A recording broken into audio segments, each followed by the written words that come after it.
searching for you.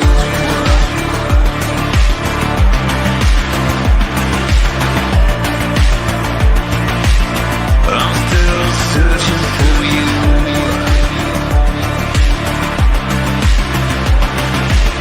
From dirt to the sky, I'm still searching for you.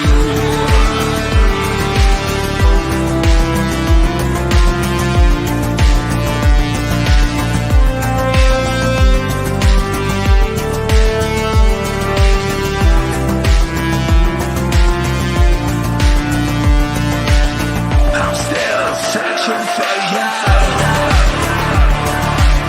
I'm still searching for you.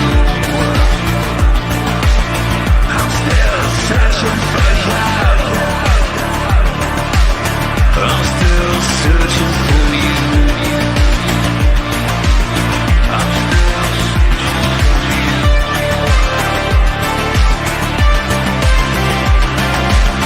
from dirt to the sky. I'm still searching for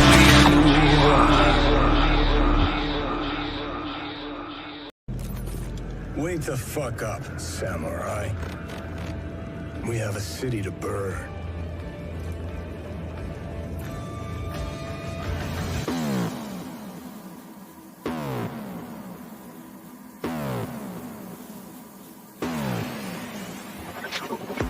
You disgust me. Who gives a shit?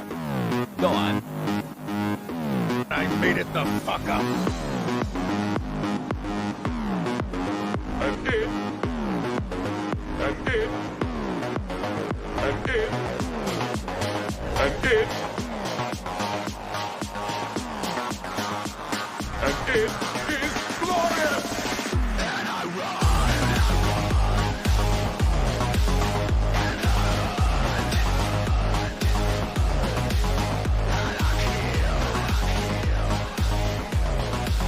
Just for fun, just for fun, just for fun, just for fun, just for fun, just for fun, just for fun.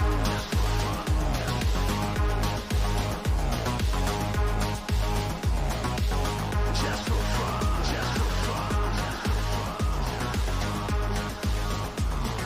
I'm sorry. I couldn't resist. just for fun, just for fun, just for fun, just for fun, just for fun, just for fun, just for fun. Hello, everybody out there in YouTube land. It's good to see y'all. Welcome to Tuesday with Geeks. I am your host, the T-shirt historian, and with me are Grim Jim,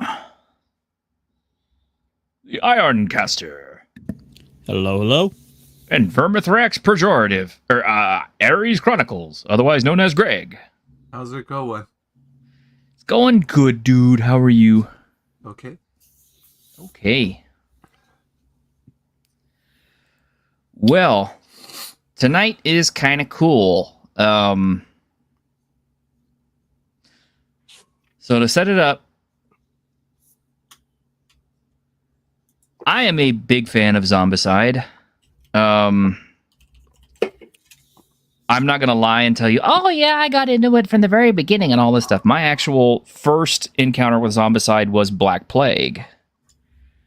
And the only reason I even found out about it is because a few years back, I'm doing more role-playing with my friends, and I'm getting into miniatures painting again, and I see, you know, Zombicide Black Plague, and it has a whole bunch of really cool kind of generic fantasy characters and some zombies and monsters and stuff like that to work with. So I thought, hey, why not? Well, I'll try it, and, you know, maybe I'll get a fun game out of it. Everybody says it's fun. And it was. It is a fun game. It's very difficult, too, but it is fun. I enjoyed it, and I kind of got thoroughly sucked into the Zombicide rabbit hole. So now many expansions, extra sets, extra games, and such later. Because I've gotten kind of a lot of Zombicide stuff in the past. I don't know, 8 years, I guess. So here we are on Sunday, and something comes across my emails where Cbon is announcing Plague Bearer, the Zombicide TTRPG. And I thought, holy shit, this is my dreams come true. Because I had always thought that Zombicide could lend itself very well to a TTRPG game. My only problem is most of the fantasy systems, like your typical OSR type stuff or whatever, is very cumbersome when it comes to dealing with lots and lots of action and dealing with lots of creatures versus the opponents. Just the fact that, the zombies have hit points and you have a variable amount of damage that you can do on each strike means that, a few level 1s encountering, a few zombies can take, most of an entire session to fight them. And there's a pretty good chance that the, PCs will get munched on at some point too. Probably to death if they're not careful, or if they don't have a cleric. If you can't beat them, join them. That's a fantasy thing. Mm-hmm. Okay. I know nothing about Zombicide. Sorry. Okay. Well, I figured a lot of people who are joining us probably don't. So anyway, a few years ago, Zombicide came out with a 2nd edition rule set, and the original Zombicide is modern day zombies and cities and stuff, and you're playing survivors fighting back against the zombies, fulfilling missions, taking back,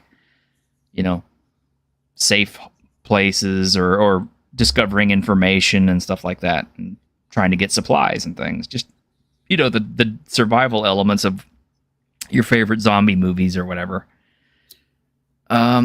Well, when they released the 2nd edition of Zombicide, they also released a TTRPG for it called Zombicide Chronicles. And that's been out for a few years, and you can buy it from Amazon if you want the hardback books. And it's also on DTRPG if you want to get it in PDF, just check it out early. Well, I have all of those, and I have had them for a few years now, and I like them okay. They're fun. I've never actually gotten to play it, but, it's one of those, I'll get around to it someday. And other lies we tell ourselves. Yes, and other lies we tell ourselves. Kind of like, oh, I'll get those miniatures painted. Yeah, no problem. I'll put some time aside and work on those. I don't need any more dice. I can stop. Yeah, I don't need any more dice.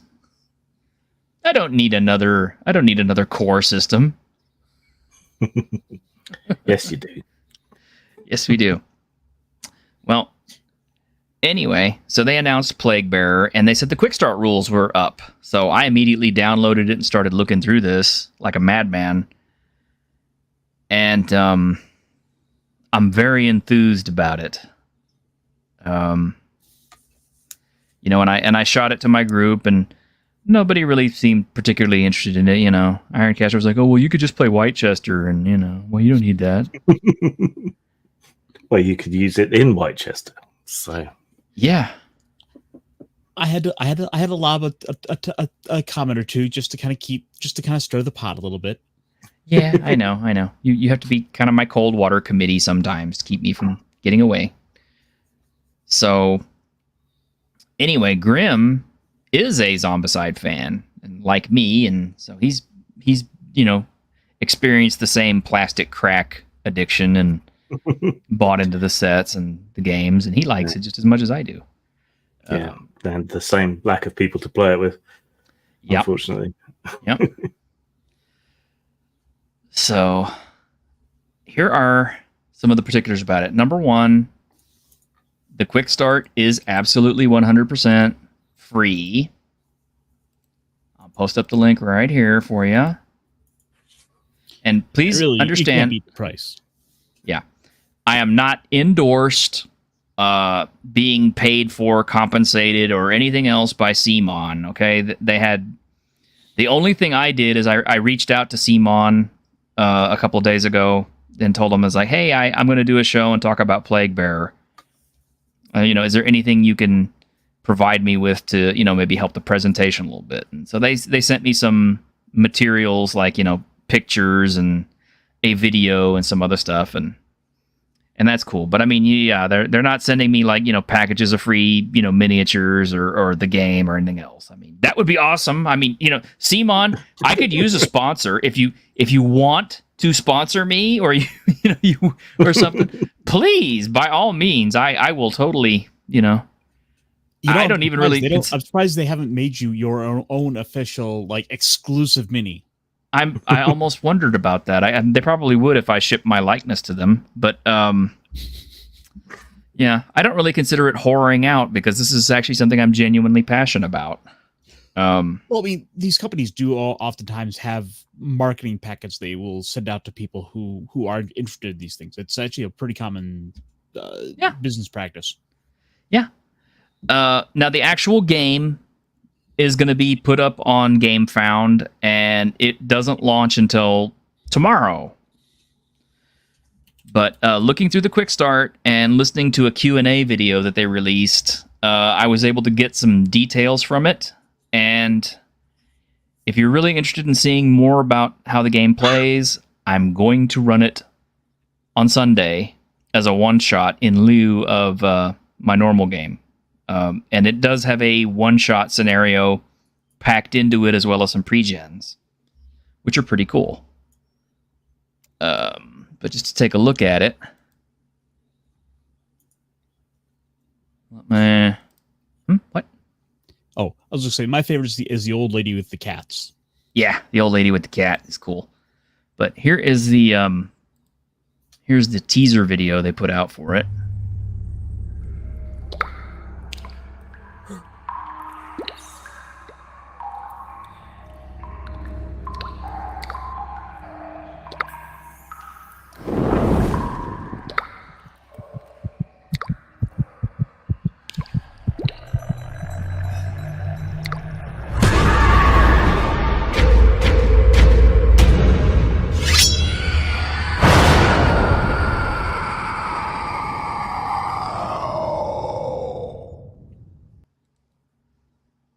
So yes, it is dark fantasy role-playing game. It is not high fantasy.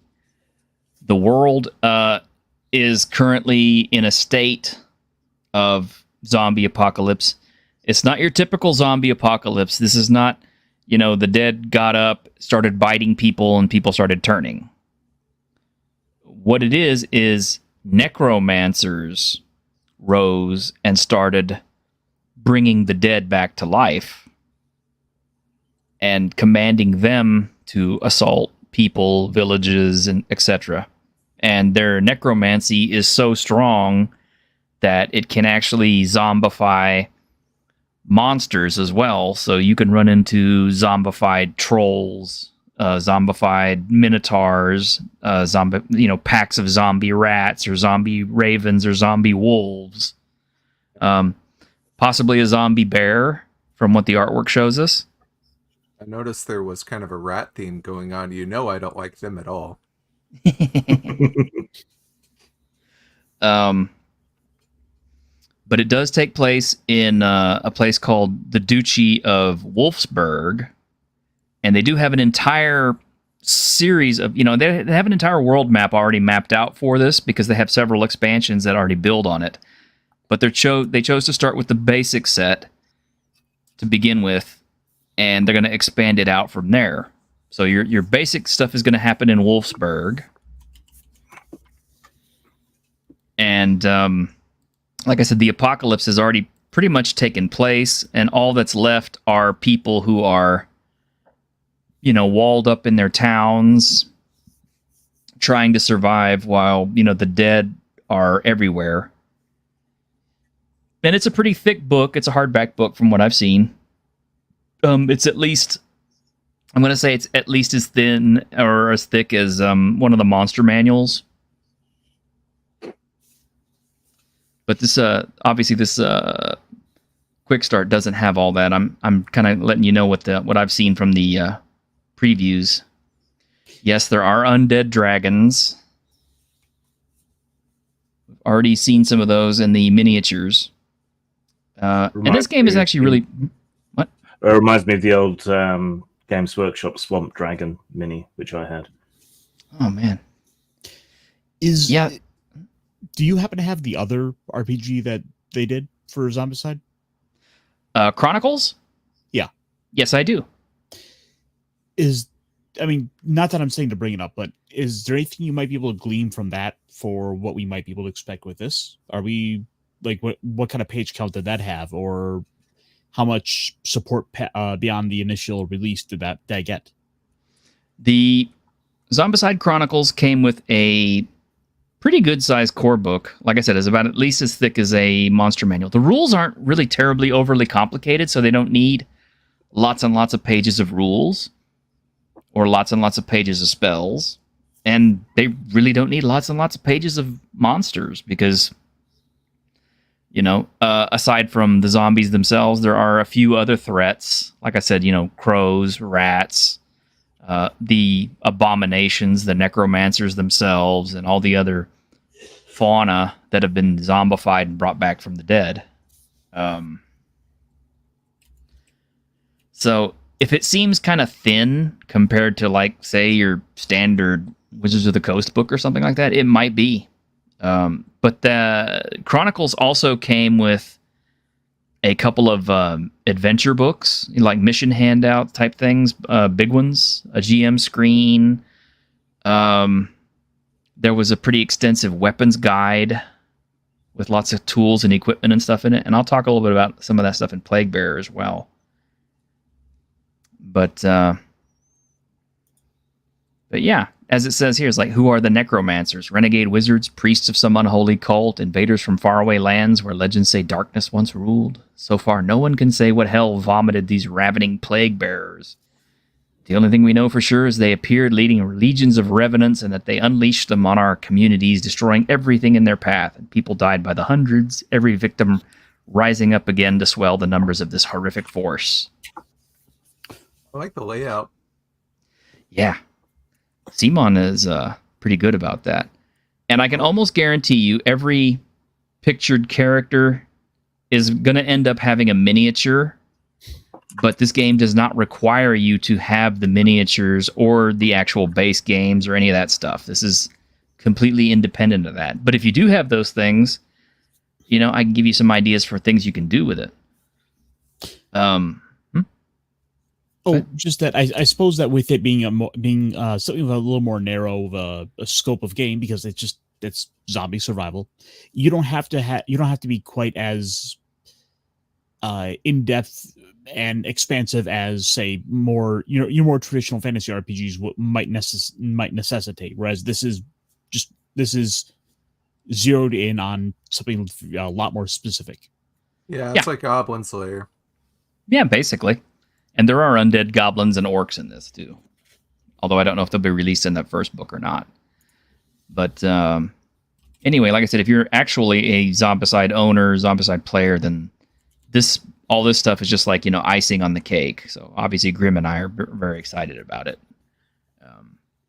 But it is a cooperative game, even though it is a role-playing game. You're very much encouraged to work together as a team, to build on each other's strengths and complement each other and work together to take down the hordes.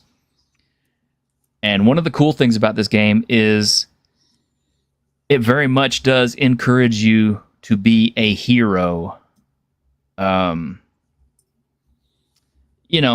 our world, you're a single person, and even if you're armed with some of the best weaponry you can put on, the prospect of taking on 12 zombies all at once is not something most people want to try.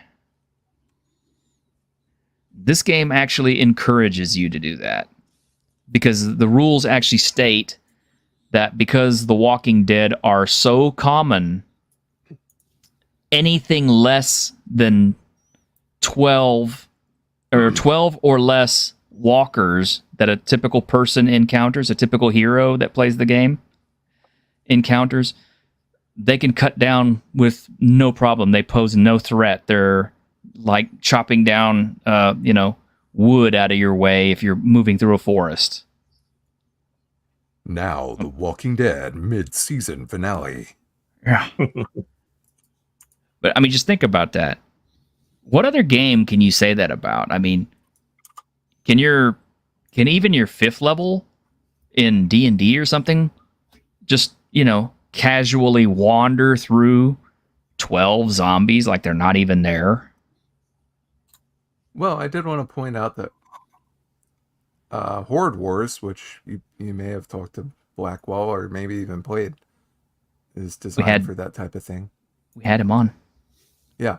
And we did that in one session. I can't remember how many zombies there were. I think it was like 20. But of course, it all comes down to the luck of the dice in that game. Yeah, and that's the thing. You don't have to roll any dice. If you run into 12 or less zombies, they're not even a threat. They're not even consequential. And there's a reason for that I'll get to. Wasn't it your party size times 3 or something, wasn't it? Rather than 12. Yeah. Yeah, basically your party size times 3. So, yeah, like if the 4 of us were playing and we were all running PCs, it would take like what? My math is off a little bit today. What would it be, like 24 zombies for us to be threatened? 3 each, so anything 12. more than 9, wouldn't it be? Yeah. For 3 of us. Yeah. Pretty big odds. I mean, Yeah. What I like about the board game is it's very quick and visceral, and I think that the RPG will be mostly the same way. Mm-hmm. This is one of the pre-gens. This is, the Executioner. And as you can see, it does use a hit point system. Now, one thing it doesn't have is it doesn't use levels. So I'm not sure how they're going to handle advancement or not. But they do apparently have a level thing here, so that will have something to do with the game. I mean, it just kind of, in my little skimming through it, it seems like this fervor ability on the side is probably the closest you'll get to the leveling system. But then again, this is also your quick start pre-made, so this might not be everything we'll see in the end result. Well, I was going to kind of save the fervor bit, but yeah. As you can see here, it's like, huh? Well, I mean, it was just appropriate that, it doesn't seem obvious where the leveling is, and that's the closest I could see. Well, the thing is, fervor resets after every session. So, yeah, I don't know if you caught that part, but the first thing to see is that all the starting skills, like, tough, is that all you've got? Reaper, giant strength, these are all skills that are actually in the Zombicide game. So yeah, one of the things that they did assure us is that you will be able to use, like your Zombicide characters from, that you already have, like if you bought the figure sets and like, just for example, hang on a minute. Yeah. Good old Lion-O here. Right? I own this character. This is an actual miniature for Zombicide Black Plague. Need to finish painting him someday. Let's say I wanted to play Lion-O in this game. They will have rules to let you, because the skills are already on the cards, and all I got to do is import them into the game with the stats, and the full game will show you how to do that. So if there's already a particular thing that you like, you'll be able to include it. The other thing, too, is all the weapon cards from the game, like, the Sword of Omens or whatever, the stats across the bottom also conform to the TTRPG. And one of the things that I noted with Grim is I said, if you were running like a sandbox version of Plaguebearer, you could effectively take the equipment deck for Zombicide, stack it up, and just shuffle up the cards and just hand out cards from it. Like, if you're randomly searching for stuff, it's like you dig it through. Oh, look, I found the Sword of Omens in a pile of trash or something. I mean, obviously you'd probably want to rig the deck a little bit to not have something this valuable in there. But You open get a the chest idea. and find the Sword of Omens and a zombified Snarf. There you go. There is an actual Zarm. There's a Snarf's right here. I got look. I got stats for Snarf. Snarf's okay. Snarf.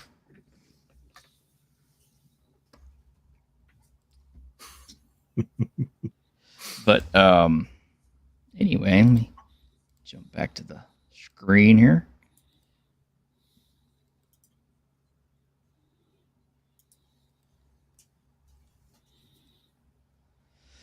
Okay.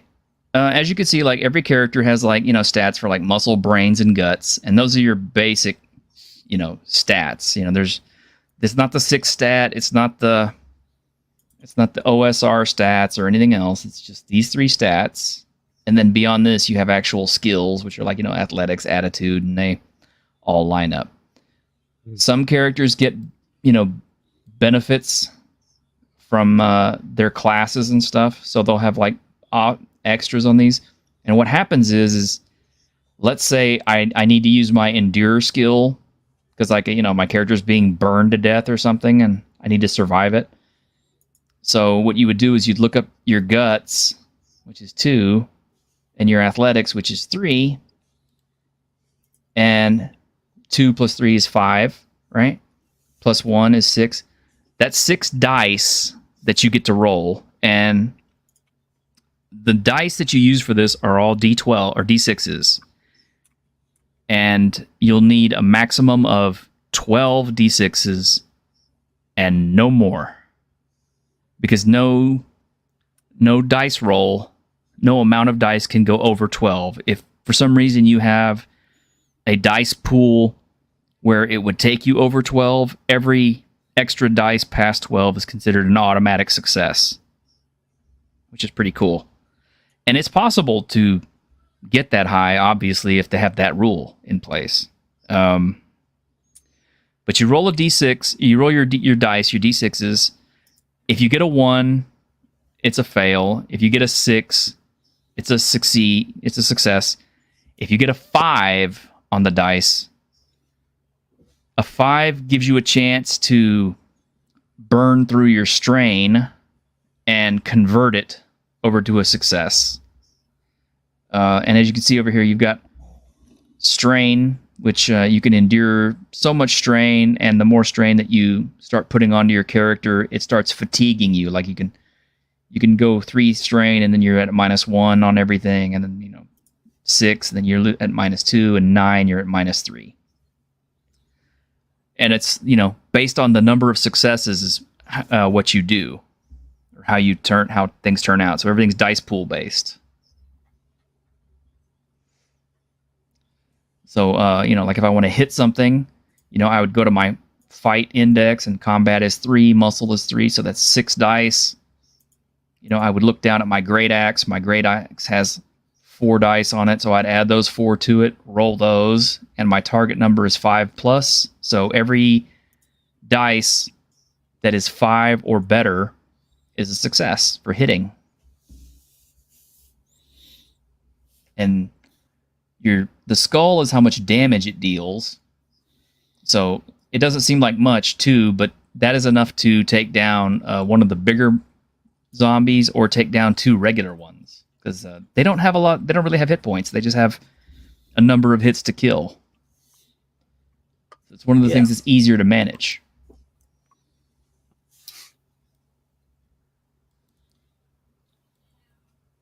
And as you can see, yes, they do have a magic system in there. They don't have a lot of spells and stuff because spells are cast from scrolls. I wonder if they will expand out on the magic, because obviously in the board game it's all about killing zombies, really. So I wonder if they'll expand that a bit.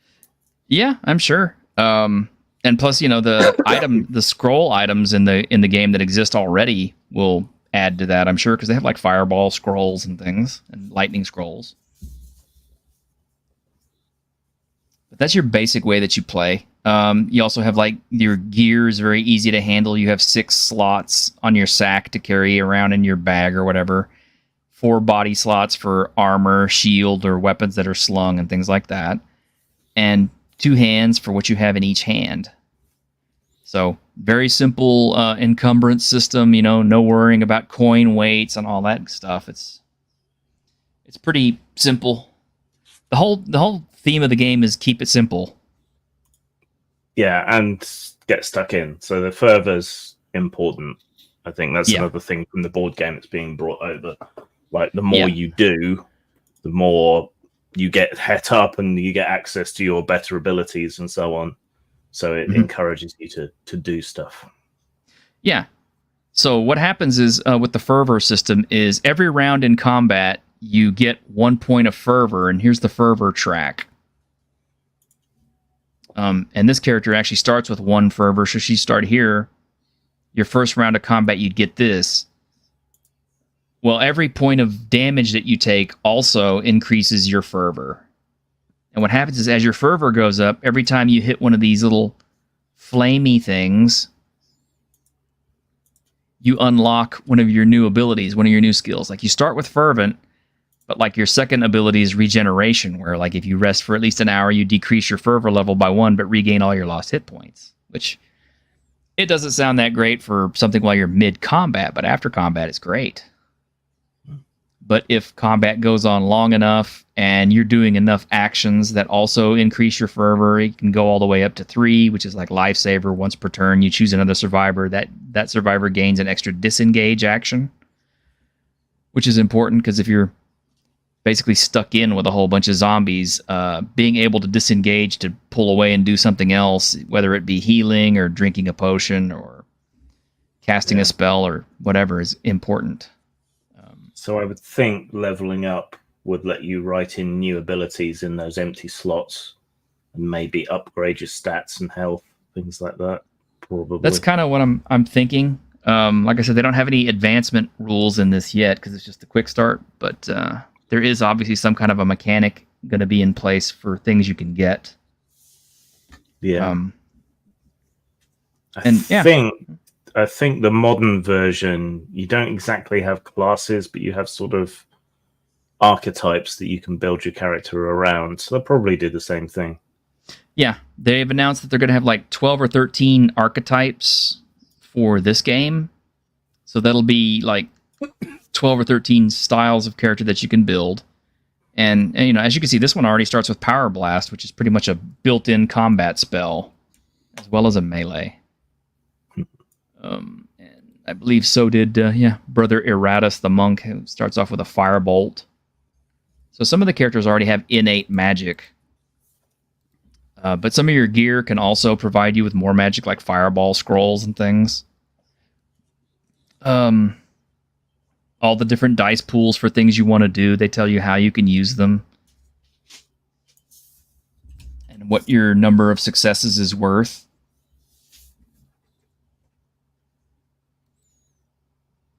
And, oh, look, this guy has got to be Marty Feldman from Young Frankenstein. Oh, of course. Absolutely.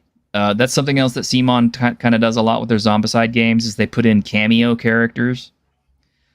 I do that as well. Huh? I do that as well. Yeah. Well, there is a cameo for Rutger Hauer as Etienne Navarre in Zombicide. There's a couple of cameos for David Bowie, both as the Goblin King and as the Starman. It's pronounced Igor. Igor. Mm-hmm. Wasn't your hump on the other side? What hump? What hump?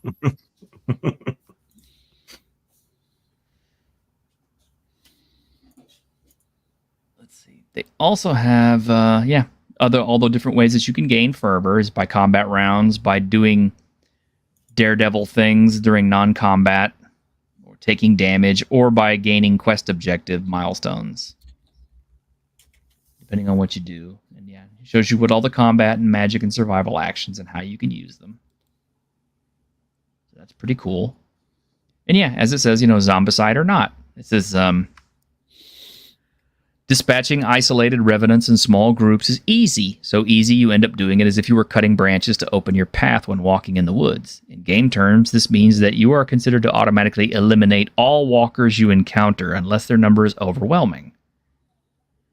So, the next question is, well, what's overwhelming?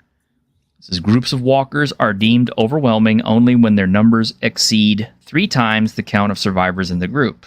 So if your company of survivors counts 4 characters, you automatically wipe out all groups of revenants consisting of 12 walkers or fewer. So, yeah, your characters are powerful, and they're encouraged to do heroic stuff. They're encouraged to wade into combat and, take down the zombies as fast as they can. Here we have all the range things, and it does kind of assume that all combat is taking place within a certain range. Because like in 0, it's in contact range. At 1, it's short range, which is most short bows and most combat spells, which is up to 20 meters. And then medium is crossbows and up to 50. 3 is long range, which is like longbow range, up to 100 meters. And then 4 is very long range, and we're talking siege weapons like ballistas, which are up to 200 meters. Now, they do actually have catapults and ballistas in the Zombicide game, so yes, that's something you could end up using during the course of your game. That's the reason I mentioned that, is because this stuff already exists. If it exists in the board game, it's going to exist in this TTRPG.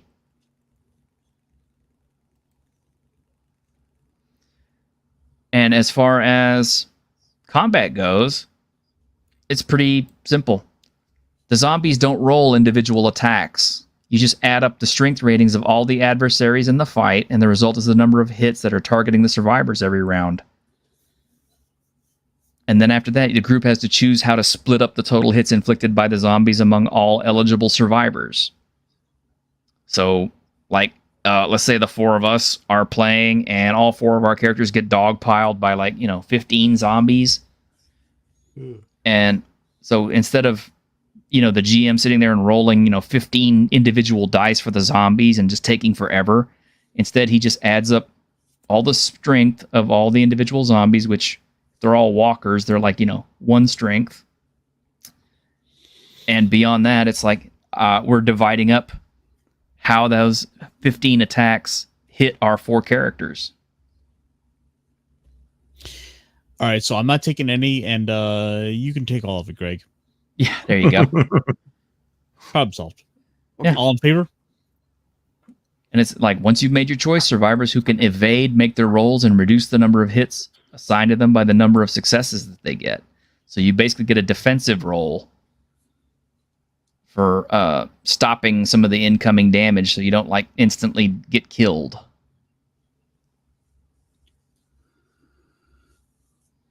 But I think it's pretty fair and pretty judicious. And it does say that zombies will move towards the closest survivors unless they're commanded by a necromancer or acolyte, which there's rules for that down here too. So it's pretty simple and straightforward. And part of the reason it's made so simple is, 1, it's familiar to people who play Zombicide, and 2, it's for solo play as well, because they did confirm that there is going to be a solo mode to this. Seems to be the thing. Mm-hmm. The trend. The trend. Here's all the damage stuff. And I'm pretty sure this is going to be a character that will be in the game, and probably one that you'll be able to buy a miniature of. It also gives you all the rules for resting and recovery. It's a sparkle elf, not a sparkle troll. Yeah, it's an elf. It's got pointy ears. Oh, and that's another thing. You're not. Knowing this company, chances are she might want it being a Kickstarter exclusive. I don't know. She might be a pack-in exclusive, but here's the thing. Somebody asked because the upcoming White Death expansion has tiger people, and of course, some of the other sets like Green Horde had things like elves, dwarves, a halfling, and a giant. Yeah, you could actually play a giant in the game. So how does that translate to the TTRPG? Well, they said there are no racial mechanic rules at this time. They may include those later on, but for now, if it exists in a set, you can use it, you can play it. So, like I said, if you want to play Lion-O, you can. There's no racial modifiers or anything for it. You know, if you want to play an elf type from the game, they have elf types. It's no mechanical advantages or disadvantages. Everybody's pretty much equal. So hey, there you go. It's perfect. I mean, be Batman. Well, okay. I do have Batman. You know that, right? I've got Viking Batman for Zombicide. Yes, he exists. Batman. Yeah. Yep. Yep. I got him. He's over there. You know how I feel about races being entirely cosmetic, though. I don't know if I like that. Well, like they said, it's for now. It's a non-mechanical issue. And I don't know. Mechanical. Yeah, well, it's a non-mechanical for me too. Well, then in that case, until we get those rules, I would simply say you're a human, deal with it. Pretty much. And then there's no race issue at all.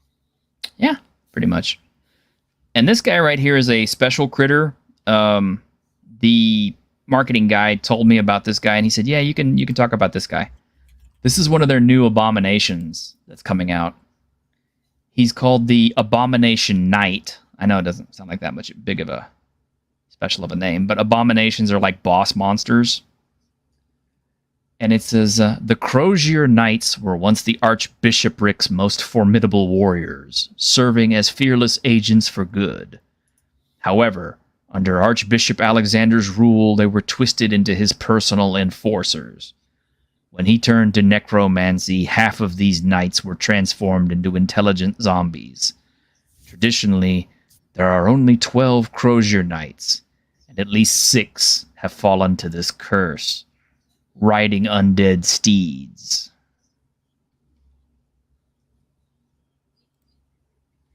So I'm sure they're going to have mounted rules at some point too. But we don't have them in this quick start. You know, I'm limited by what we have in the quick start for now. And in fact, I don't have stats for these Abomination Knights either. I only have what is in the quick start. But the quick start does have an adventure that kind of helps you get involved into it. So that's what we're going to be playing on Sunday is Blood and Wine, which is Welcome to Plague Bearer. It does cover all these other things too, like other forms of trouble, such as failing your stealth checks, conditions like falling and fire and other sources of damage and things. So it's a fairly complete rule set without being overly cumbersome, which is something I like about it. But yeah, the whole emphasis on everything in this game seems to be speed and action.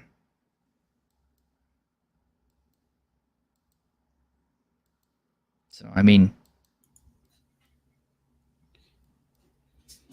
and yeah, and here's like the appendices with some of the weapons and things, and these line up just fine with all the other stuff that exists in the tabletop game, including Dragon Bile, which is something that you really like in the game because it destroys an entire tile worth of zombies.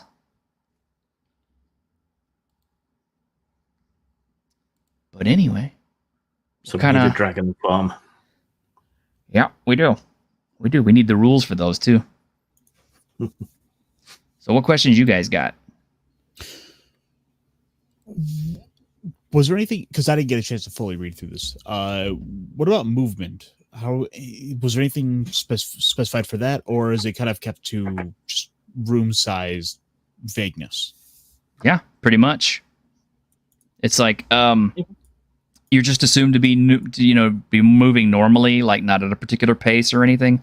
They don't say anything about overland travel or anything. So I'm guessing that's going to be in the expanded rule set.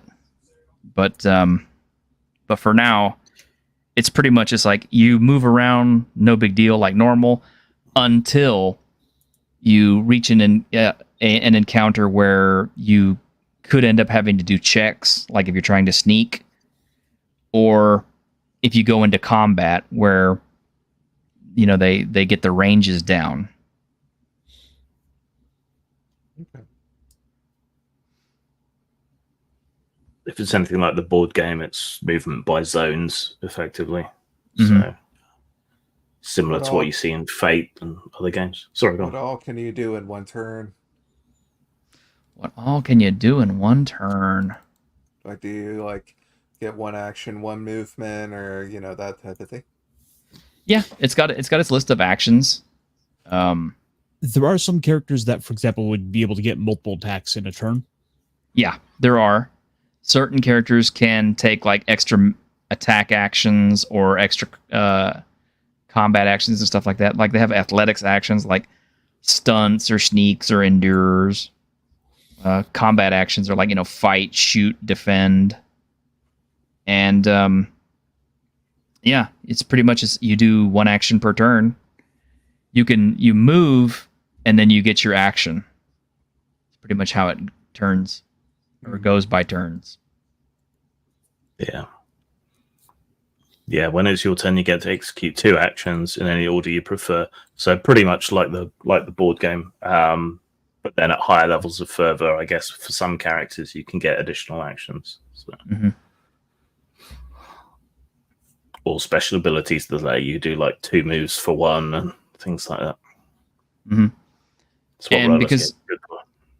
And because you're frequently fighting hordes of zombies and things, they do have something called a targeting priority order. So, like, let's say you're facing a mixed group of walkers and brutes or abominations and necromancers and stuff. It's got special speed charts built in where the targeting priority order is. So, speed 1 is going to be most of your hits are going to be assigned to your lower speed targets first and then to your higher speed. So like your walkers are going to take the majority of the hits first, and then it's your brutes or your abominations and then your runners and stuff. Or vice versa, depending on how the targeting order works. Wonder if they're going to do these for their other settings as well. Hey, CB. What do you mean? Well, they've got Undead or Alive, which is the cowboy one, and they've got that science fiction version whose name escapes me at the moment. Invader. Is that what it is? Yeah. Okay. I bet they will if this succeeds. But I'm actually glad they finally released this because I've always thought that this game lent itself very well to a fantasy RPG type thing. It's just that they didn't really have rules in place for all of the complicated things that you can do in an RPG, like sneak or speak or lockpick or whatever. All the various things that you can do in a role playing game. That grid they have for skills is elegant, but it does lack a little bit of depth for other things you might want to do. Nothing you can't customize your way around, but I'm sure you could do a workaround. I mean, worst case scenario, you could always just say, just roll, one of your stats, muscle or brains or whatever. Yeah, if it's something that's not covered directly.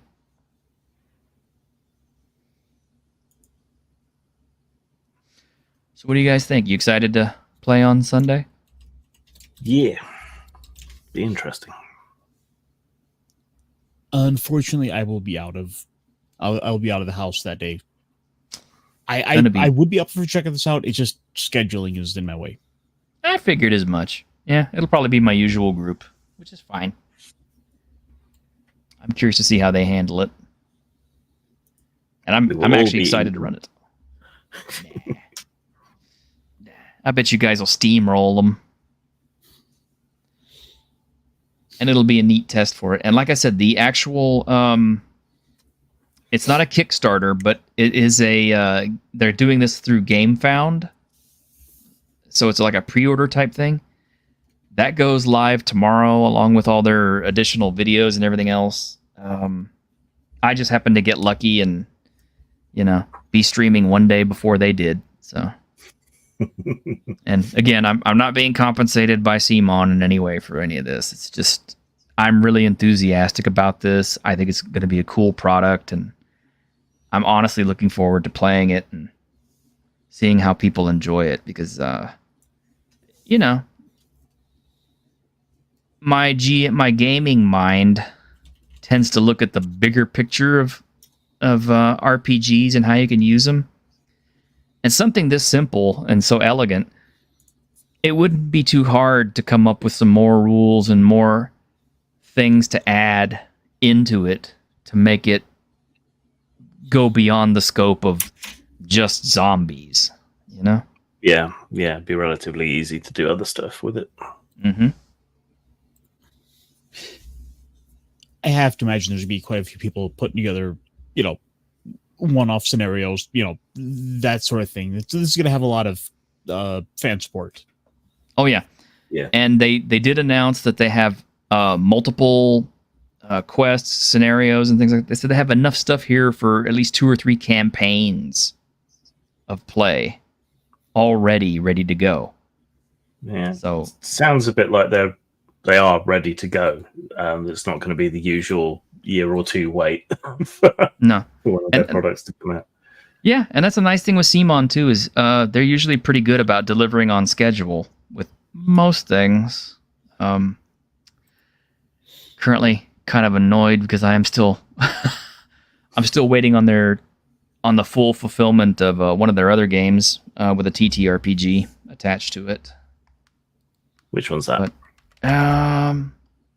it's been so long I can't remember, but it's a Paul Bonner one. Hang on, let me find it.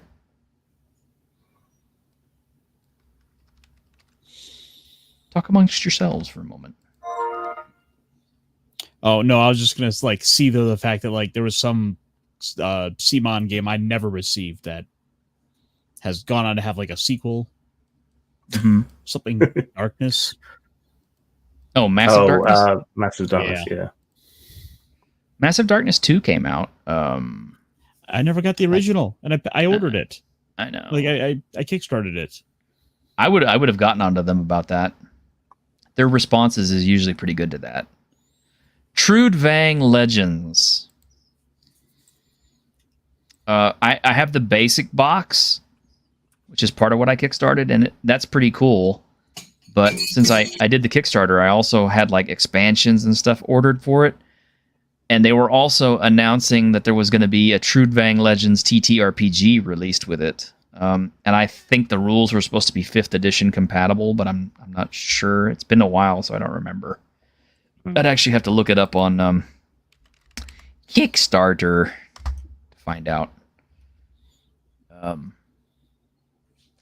Yeah, but they ran into a hitch on the rules with it. They didn't like the way they came down, so they withheld it, and so now I'm stuck in limbo waiting for it. That's the risk. That's why it's not pre-ordering. Yeah. I had to correct myself. Okay, yeah. Trudvang Chronicles, single hardcover edition with 360 plus pages, combining the player's handbook plus game master's guide, is what I'm really, really waiting on, along with all the other boxes of stuff that they're supposed to send me. Scrolling, there's a lot of miniatures in this set, by the way. I'm sure I'll paint them someday. Someday, yeah. I certainly will get around to painting all of these miniatures. Yes. How many? Don't ask. How many? 5 or 6. It's Let's got to be say more than 7. It's well over 500 at this point. well over 500. Well, as long as it's not over 9,000, you're fine. Well, okay, yeah, we're not quite there yet. Although we are getting closer with every Kickstarter that funds and comes through. Huh. Okay, I thought I originally read where it was supposed to be 5th edition content, but it doesn't actually say anything about Dungeons and Dragons or 5e. It just says that Trudvang Chronicles RPG by Riot Minds, an award-winning fantasy role-playing game based on the mysterious and dark Nordic and Celtic Sagas and Myths. It's a Kickstarter exclusive, combines both the player's handbook dedicated for players and Game Master's guide with core rules for the Game Master to run the game in a single edition with a very special cover from the amazing Paul Bonner. So, Bonner. Speaking of which, he's got another project with CMON coming out. Something called like I think it's like Graveyard Keep or something, where it's literally a dungeon crawl. And my wallet is already looking at me like, fuck you. So don't buy it. You're not going to get to play it. Yeah, I probably won't. But I am hoping to get to play this when it comes out. So I am definitely going to try to be a day one backer for Plague Bearer. And I don't know. Like I said, I'm pretty enthusiastic about it. I'm pretty excited. And I figured everybody else out there probably should know about it and get a chance to I like find zombies. out. You know I like zombies. I do. Ironcaster does too, but he also likes monkeys. Zombie monkeys? No, just monkeys, you know. Come with me, monkey lad.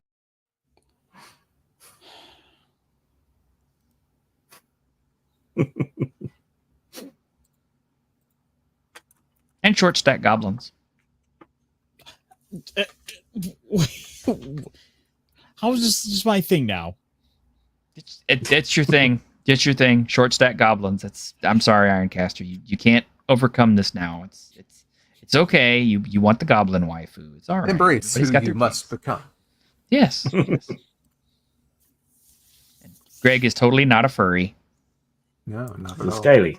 I don't see Scaly. any fur anywhere. For when the Goblin Slayer could not be found, they called upon the Goblin Layer.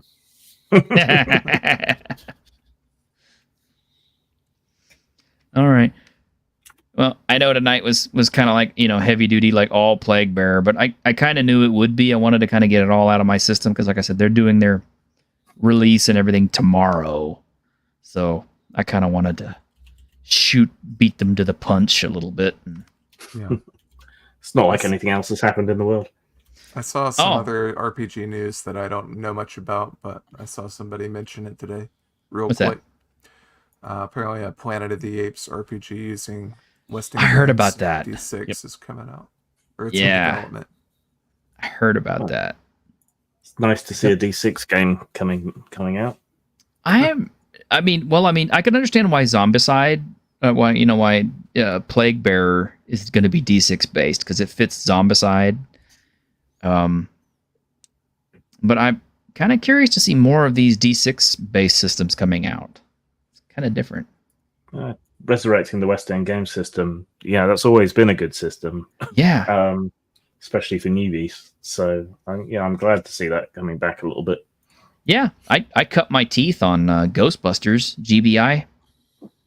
Yeah. So yeah, whenever I played Star Wars, it was very easy to pick up.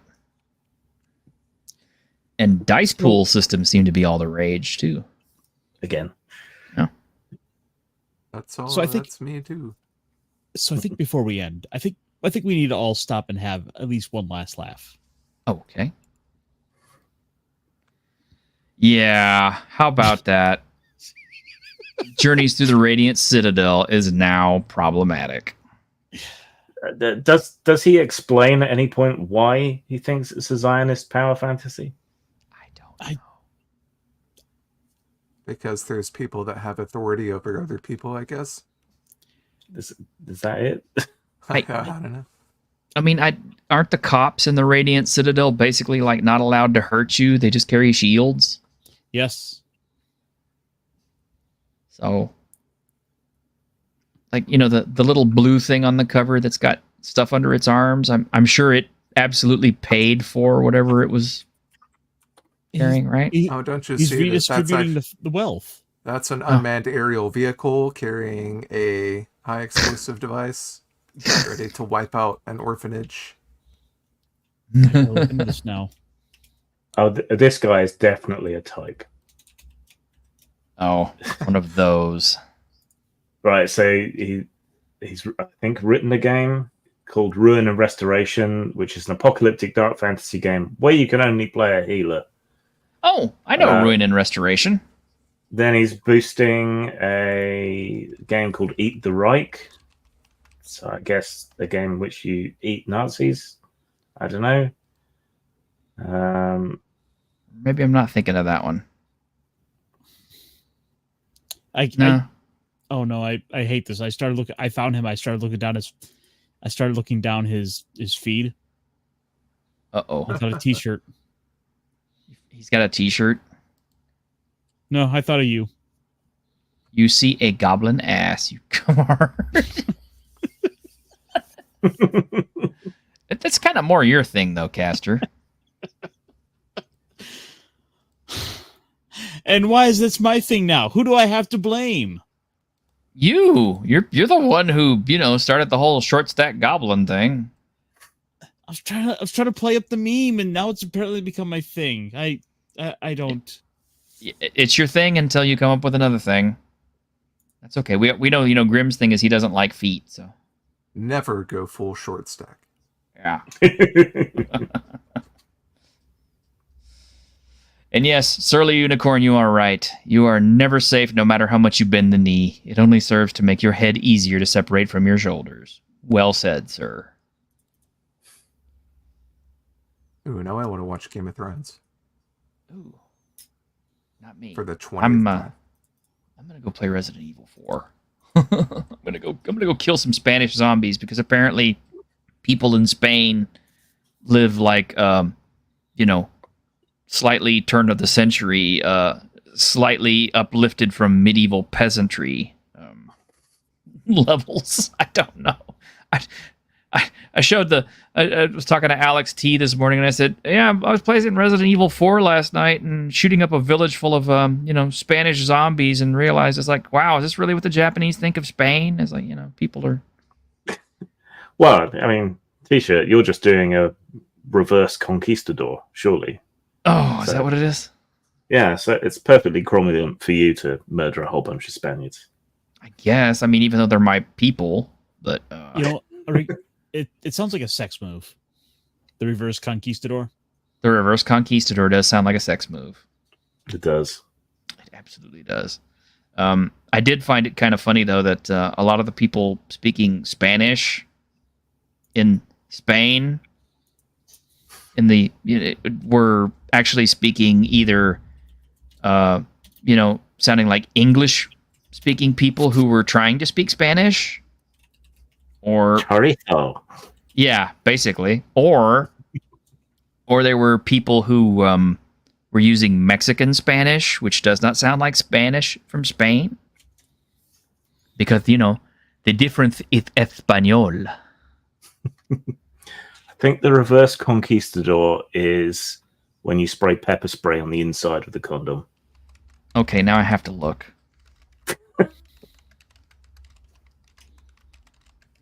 Does this actually exist? It has to exist.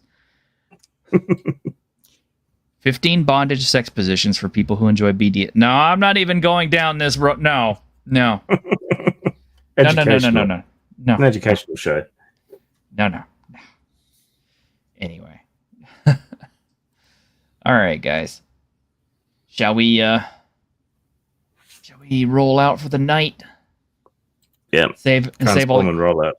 Yeah. We do have a ton of stuff for Saturday. It's like all piling up. We're just gonna wait and just unleash it on like a torrent on Saturday. I'm sure nothing extra will possibly pile up and make Saturday so overwhelmed with news that we won't be able to contain it all in an hour. Surely not. Surely not. Until then, take care, gentle viewers, and thank you for hanging out with us on another Tuesday with Geeks.